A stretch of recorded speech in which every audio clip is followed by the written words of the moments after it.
मंडली उपस्थित मोर प्रतिभागी भाई भौणी मैंने तथा मोर छोट बड़ भाई भौणी मु शोभना सोनाक्षी सामल प्रतिनिधित्व करुछि 4 देश आदर्श बालिका उच्च विद्यालय।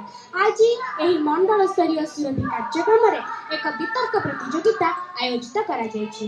सेही प्रतियोगिता रे विषय वस्तु रखा जायछि केवल विद्यालय शिक्षा ही ओडिसा रे लोककला को बंचाइबार सहाय्य करुछि। मोर स्वल्प अभिज्ञता से विषय में मुझे आपण मानक किछि कहबाकू जाउछि।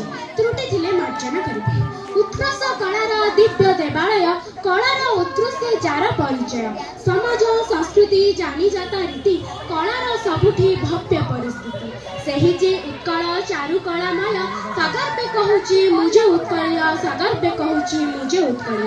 एठार मनरे प्रश्न उठे लोककला कौन? आदिम कालर उन्नतिर चरम सोपान स्पर्श करने पर्यंत कला मनुष्य चिर संचर हो आसी। मनुष्य निज जीवन में सामाजिक भाव अनेक परंपरा को आपणाई नहीं।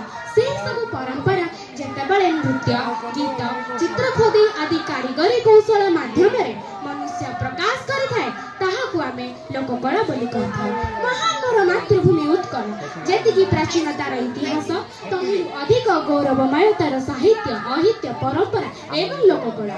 लोककला हेउछि माटीर बास्ना जातिर प्राण पिंड तार परिचय जातीय अस्मिता जातिटीए जीवी रही थाए तार लोककला मध्यरे काई केउ कालरू आपणार समृद्ध लोककला सारा विश्व रे निजर एक परिचय सृष्टि करि पारिछि। आमर जो ओडिसा सेठिरे अछि छौ नाच गोटी नाच घोड़ा नाच चढ़ई नाच परी अनेक लोक नृत्य डाल खाई परी लोक संगीत जनाज चौतीसा पटचित्र झोटी चित्र परी एमिति अनेक लोक चित्र एपरी प्राय 471 लोककला मध्य समृद्ध मोर ओडिसा।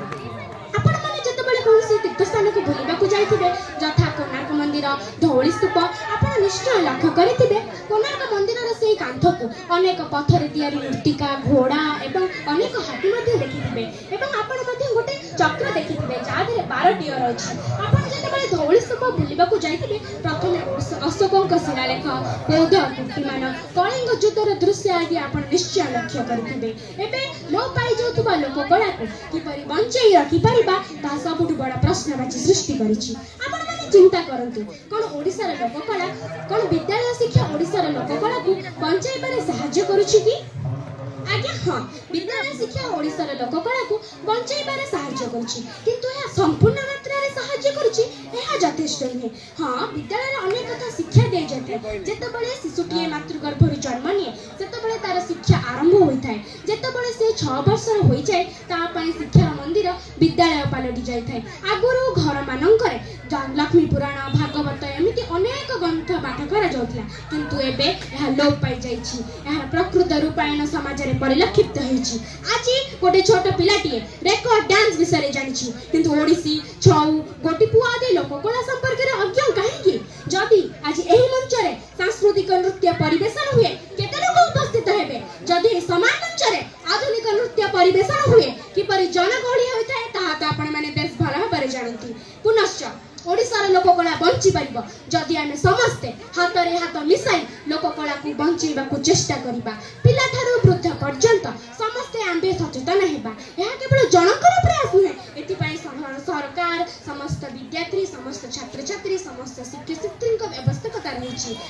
मो लोककला मो परिचय मो संस्कृति जदि आमे समस्ते एही भावना रे उद्बुद्ध हेबा तेबे मो राज्यर लोककला पूरा विश्व रे पहुंची परिबो एथिरे संदेह नै। शेषरे मु कहिबी आमे सभी एक हेबा आम लोककला को आपणाई नेबा। आम लोककला आम गौरव ताहारे सुरक्षा आम कर्तव्य। जय हिंद जय। धन्यवाद शोभना सोनाक्षी। तांका परे आसीबे सीरियल नवा